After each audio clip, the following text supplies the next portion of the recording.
¿Es que acaso le dedicó mayor empeño, mayores recursos? ¿Cómo es posible que su palacio tarda 13 años y la casa de Dios apenas 7? Bueno, la primera y la más obvia razón es el tamaño del templo. Para que usted se haga una idea, son 270 metros cuadrados. Eso significa que varios de ustedes tienen una casa más grande de lo que fue el templo. Si es que no la mayor parte de ustedes. Porque aun cuando hay casas muy chicas, de 100 o 130 metros cuadrados, los jardines son bastante más significativos y pues...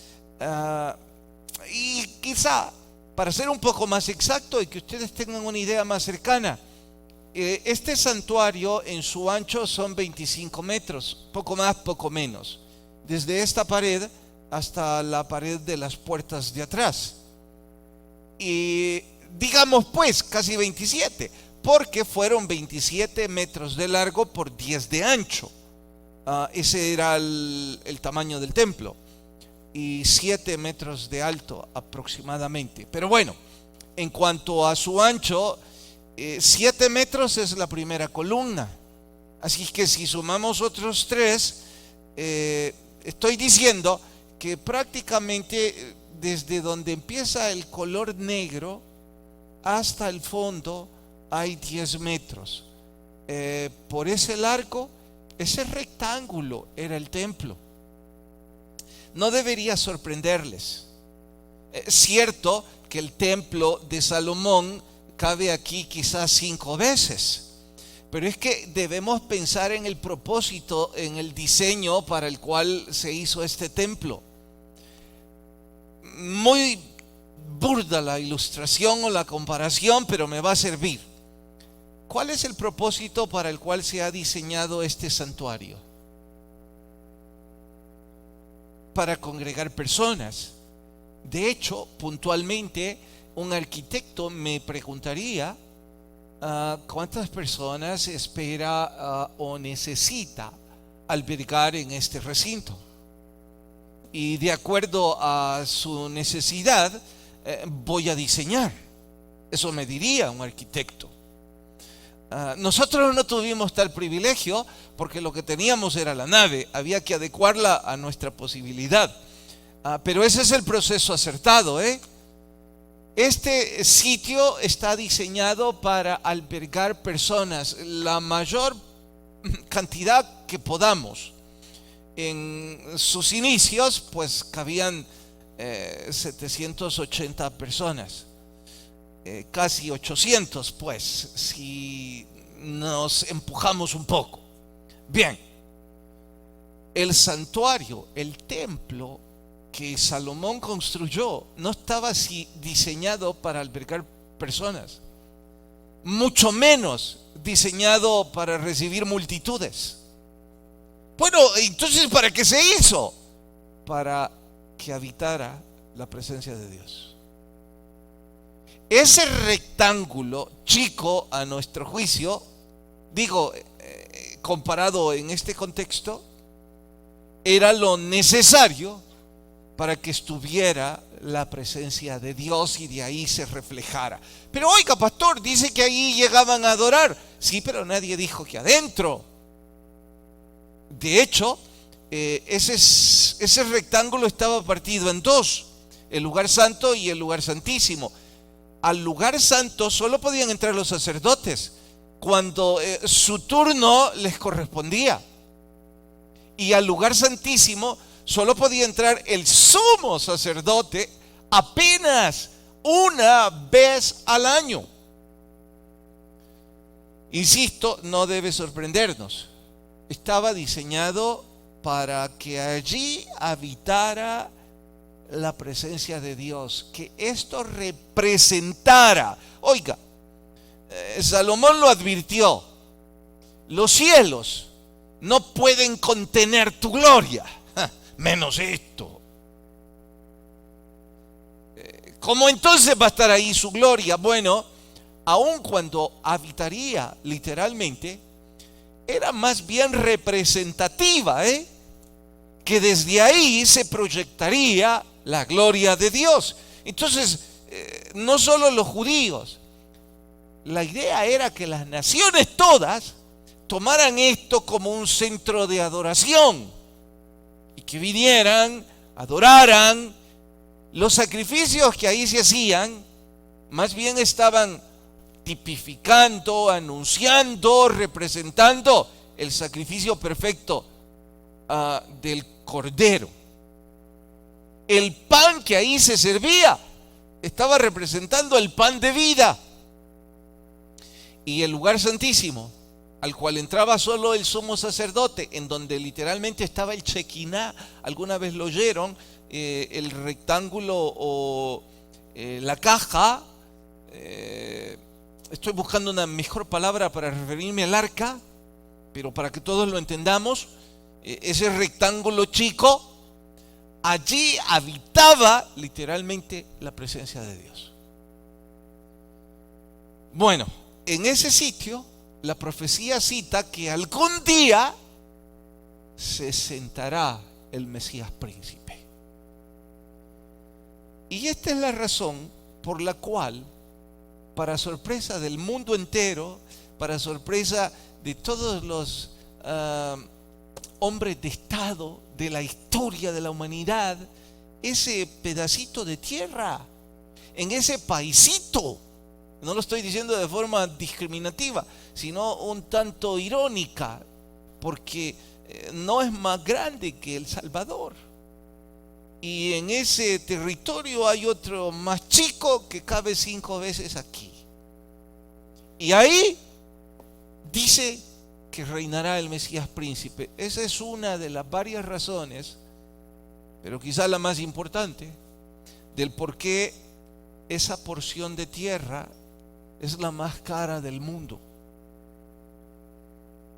Si alguna vez usted se preguntó cuánto puede valer el metro cuadrado en Israel,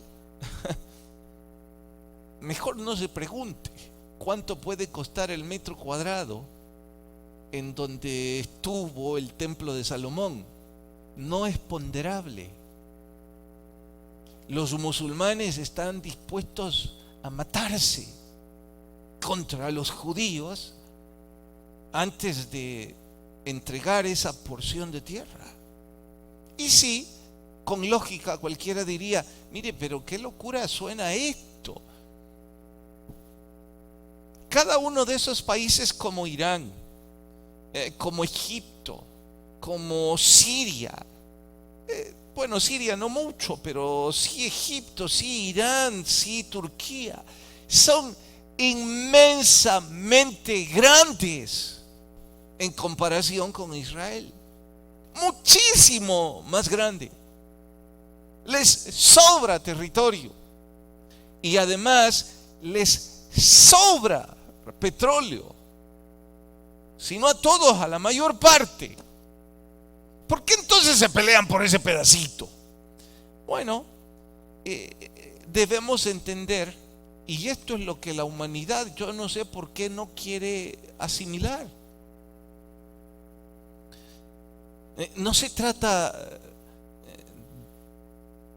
solo de poder, porque si poder fuera, Estados Unidos o cualquiera de las grandes potencias viene y les regalan un estado en cualquier parte del planeta y le dicen sigan siendo la potencia que son, dejen de pelear con esta gente y todo se resuelve.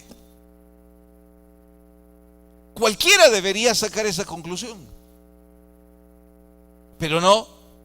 Lejos de sacar esa conclusión, piensan que todo es orgullo bélico, decisiones armamentistas. Muy pocos dicen, es problema racial. Y si hablamos de problema racial, ¿por qué no dicen el comienzo de todo el asunto? Religioso. El pleito que tiene en vila al mundo es religioso. El mundo se va a ir a una tercera guerra mundial, no sabemos cuándo, por un problema religioso. Todos los países, el concierto de naciones apunta a ese pedacito. Es que más bien es una guerra entre el bien y el mal. Satanás piensa que al arrasar con los judíos, pues no hay más templo, no hay más razón del por qué el Mesías príncipe reine, no hay linaje davídico, no hay más reino milenial, y todas las profecías de Apocalipsis y que Satanás va a ser encarcelado desaparecen. Los escépticos, los incrédulos, dicen que todo esto es como un cuento, pero no pueden explicar por qué se están matando. Si solo es un cuento, o sea que el mundo se va a destruir por un cuento. Bien, ¿qué tiene que ver todo eso con el devocional en un día de acción de gracias? Bueno, es que el devocional que me compete a mí lo titulé Condiciones para que Dios habite en su templo, que corresponde al capítulo que hoy nos toca estudiar. Primer libro de Reyes, capítulo 6, por favor hablen. Primer libro de Reyes, capítulo 6. Espero que en casa lean completito el capítulo, Capítulo 6. ¿Listos? Dice el verso 2: la casa que el rey Salomón edificó a Jehová tenía 70 codos de largo, 20 de ancho y 30 codos de alto. Paren, por supuesto que yo ya hice la conversión a metros. Pueden hacerlo ustedes más tarde, los acuciosos o los escépticos. Luego vayamos hasta el versículo 11 del mismo capítulo 6. Y vino palabra de Jehová a Salomón diciendo, está hablándole Dios a Salomón, con relación a esta casa que tú edificas, aquí está la condición: si anduvieres en mis estatutos e hicieres mis decretos y guardares mis mandamientos andando en ellos, yo cumpliré contigo mi palabra que hablé a David tu padre, y habitaré en medio de esa casa, en medio de los hijos de Israel, y no dejaré a mi pueblo Israel. ¿Notaron la condicionante? Ahora voy a parafrasear el verso y voy a cambiar el asunto para que se entienda mejor. Vayamos de nuevo. Segundo párrafo, verso 12. E hicieres mis decretos. Del verso 12. Con relación a esta casa que edificás, si no andás en mis estatutos, si no haces mis decretos y no guardás mis mandamientos andando en ellos, ¿qué pasa? Yo tampoco voy a cumplir mi palabra y yo no voy a habitar en esa casa. Y esto es precisamente lo que sucedió con esa casa. Israel no cumplió su parte y Dios salió de esa casa. Pero antes de ir a eso voy a hacer una pausa, a propósito desde luego, y voy a pasarme a una temática que parecería totalmente aparte de lo que estamos hablando, pero ya verán que no. En el libro que estamos leyendo en el club de lectura, el libro a fin me refiero, El asesor familiar de David Ormachea, el jueves el capítulo hablaba sobre los valores relativos y los valores absolutos o divinos. Cómo el escritor de este libro define valor relativo y valor absoluto. Por supuesto, cuando hablamos de valores hablamos de principios, de fundación. Bien, le explico. Los valores relativos son aquellos que su criterio personal los decide, o el criterio de la sociedad donde vive, o su propia intuición. Usted decide que esos son los valores de vida que usted practica, y quién los refuta, si esa es su decisión. Pero es relativo. ¿Relativo a qué?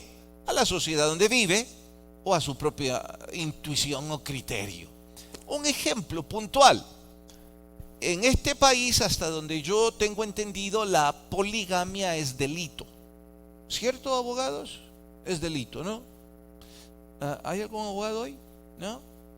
Bueno, pero ayer habían y me dijeron que sí. Y que alguien que se casa 2 veces, por supuesto sin antes haberse divorciado, puede ir a prisión. En este país la poligamia es un delito. Cuidado si hay alguno aquí. No es el tema, pero a lo mejor el Señor me mandó a avisarle que pronto usted lo vamos a tener. No, bueno, yo no lo voy a ir a ver. Pero en fin, es delito en este país. Sin embargo, hay algunos países en el Medio Oriente en donde la poligamia es permitida y promovida. De hecho, algunos, ¿dónde, pastor? Yo diría, mire, hasta donde he leído, en esos países la poligamia es permitida siempre y cuando usted pueda mantener a las 2 señoras o a las 3. Pero yo no he podido con una igual. Allá le van a arrancar la cabeza, porque allá es más difícil, no es prisión. Pero en fin, ¿quién decide que la poligamia es un delito? ¿Criterio de quién es? De la sociedad. Ese es un valor relativo. ¿Relativo a qué? A esa sociedad, a ese país. Bien, ¿qué es un valor divino o absoluto? Lo que está aquí. Los principios o valores que rasgamos de la Biblia se vuelven valores absolutos o espirituales, principios morales, llámele como quiera. ¿Por qué estoy diciendo esto? Porque al final de cuentas, sea un valor relativo o sea un valor absoluto, la palabra que define ambos es fe. ¿Por qué fe? Bueno, porque usted pone su fe en los valores relativos o en los valores bíblicos. Es su problema. Yo no puedo decirle a ustedes, no los puedo obligar. Oigan, ustedes deben poner su fe en los valores que están aquí. ¿Qué si usted me dice, pues a mí no me da la gana, mis valores están aquí? De hecho, algunos apoyan el homosexualismo, algunos apoyan el aborto. Son valores relativos, ¿eh? ¿De qué depende? De su fe, de su convicción. Bueno, ¿por qué estoy diciendo todo esto? Es que ese es el punto. Les estoy hablando de que Dios habitaría en ese espacio tan reducido y que estamos convencidos que así sucedió porque nosotros tenemos fe en este libro. Y este libro dice eso. ¿Me estoy dando a entender? Y como esta es nuestra fe, pues entonces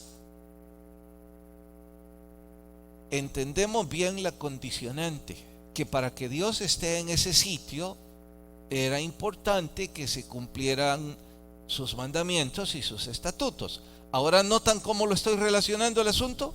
¿Sí amén o no amén? Bien. ¿El pueblo de Israel estaba cumpliendo? No. Los que están en el club de lectura, que varios de ustedes no están, que qué tristeza.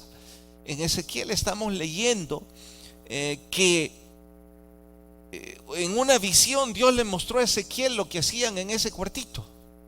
En ese templo habían 3 o 4 o más cuartos, que en uno de ellos estaban adorando reptiles. Imagínense, qué repugnante. ¿Por qué? Porque las otras naciones tenían reptiles como divinidades. Me imaginaba yo gente adorando lagartos, si fuera en El Salvador, quecos. O sea, yo pienso, ¡qué aberración! Pero no les sorprenda, recuerde que Egipto adoraba a gatos, que en la India aún hoy día tiene no sé cuántos dioses. Pero bueno, sigo. En el otro cuarto dice que había una reunión de hechiceros en el templo de Dios. Y en el otro había prácticas de prostitución. No, esto es el colmo. ¿Cómo iba a estar Dios ahí? Por supuesto que por eso salió de ahí. Ahora, voy a retomar todo esto creyendo que les he llevado en el contexto para que entendamos el asunto y que ahora sí les puedo preguntar esto. Bien, en una sola palabra, ¿podría alguien sugerirme cuál era la condicionante para que Dios habitara en ese templo? En una sola palabra: obediencia. Exactamente. ¿Obedeció al pueblo de Israel? Casi nunca. Las pocas veces que obedeció, el pueblo prosperó, pero la mayor parte de veces no. Una de esas partes en donde a mí me quebranta es cuando dice, creo, no sé si fue Josías o Joás, cualesquiera de los dos, que después de qué sé yo cuánto tiempo encontraron la Biblia. La habían perdido. Y el rey mandó a los escribas que leyeran lo que ahí decía y encontraron que había que celebrar la Pascua. Nunca se había celebrado en las generaciones de ese rey. ¿Pueden ustedes creerlo? Es como que les dijera yo a algunos de ustedes que se supone ya conocen del Señor y están bautizados: oiga, ¿desde cuándo usted no toma la Santa Cena? Increíble, ¿no? Por cierto, el domingo va a haber Santa Cena. Y no la toma porque no se ha querido bautizar. ¡Wow! O no la toma porque no ha decidido dejar esto o aquello. Así estaba este pueblo. No obedecieron y consecuentemente la gloria de Dios se movió. Bien, pero voy a dejar en paz a la nación hebrea. La voy a dejar en paz porque el fracaso de su propósito de vida, digo el fracaso de propósito de vida porque el propósito de vida de la nación hebrea es: en ti serán benditas todas las naciones de la tierra. Vas a hacer luz a otras naciones. ¿Lo fueron? No. De no ser por la llegada del Mesías príncipe, Israel sería un gran problema para la humanidad, no una gran bendición. Un pueblo rebelde, dice Ezequiel. De hecho, ahora que les digo un pueblo rebelde, estoy recordando la otra visión, siempre en Ezequiel. Esta habla sobre el profeta mudo. Pero antes de ir al profeta mudo, digo, ¿cuál es el Israel espiritual? La iglesia de Cristo. O sea, nosotros. Israel fracasó en su propósito de vida. Por eso dije que voy a dejar en paz a Israel por un ratito. ¿Por qué? Porque la pregunta es para usted y para mí. ¿Usted y yo sí estamos teniendo éxito en nuestro propósito de vida? Como iglesia de Cristo, ¿cuál es nuestro propósito de vida? Ser luz a otros. Exactamente igual que Israel. ¿Estamos compartiendo nuestra fe a otros? Porque si no lo estamos haciendo, no se dé cuentos. Usted tiene una religión, a lo mejor ordenada y bonita, pero religión al fin. ¿Desde cuándo usted no lleva a una persona a los pies del Señor? ¿Desde cuándo usted no le invita? Se volvió religioso, ¿no? No me venga ahora con que usted es parte de la iglesia de Cristo y no está haciendo luz a otros. Usted no está haciendo luz a nadie. Y la presencia de Dios no habita más en un templo, no habita en este santuario. Dice que su presencia habita en aquellos que abrimos nuestro corazón. Pero la condición es que nosotros obedezcamos. Ustedes lo dijeron. Bien por aquellos de ustedes que están obedeciendo, pero por los que no. Termino con esto. El profeta mudo, lo leímos ayer, creo. Dios le dijo a Ezequiel: voy a pegar tu lengua a tu paladar, no hables. Yo estaba riéndome porque cuando pienso en un profeta, recuerden que profecía también es predicador. Entonces yo me identifico y sueño cuando estoy leyendo a Ezequiel. Y me identifico y yo me pregunto: ¿y para qué quiere un predicador que esté mudo? ¿Lenguaje a señas? Dios le dijo: mira, te voy a dejar mudo y te vas a ir a parar enfrente de todos y no les vas a decir nada. Es como que ustedes vinieron hoy y yo me paro aquí y solo les digo: ¿qué, pastor? ¿Ahora habla señas? No conozco el lenguaje a señas. Simplemente Dios no quiere que le diga nada. ¿Y por qué? Leí comiendo ansias. ¿Por qué? Bueno, porque son un pueblo rebelde. Así dice ahí. En español es: ya me cansé de decirles. Quiera Dios que aquí no haya ningún rebelde que entra para cumplir un requisito religioso, que entra para hacer la pantomima, que entra para que su esposa esté a gusto, no pelear con su esposo, para pura apariencia. Pero por favor, no se dé más cuentos. Sea honesto y sea honesta consigo misma. Aquí le está diciendo a usted obediente no tiene nada. La presencia de Dios no está en su vida. Y dice que por eso fue un profeta mudo. Pero luego me sorprende porque lo dejó hablar.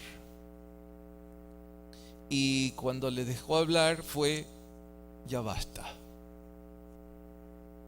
Ahora viene la consecuencia. Quiera Dios que nuestro Señor todavía nos esté hablando. ¿Y saben qué? Yo creo que todavía nos está hablando porque ocupó a este casi mudo predicador, lo digo por mi incompetencia, para hablar a algunos que de obediencia no tienen ni les importa nada, para decirnos a todos: estuvieron hermosas las alabanzas.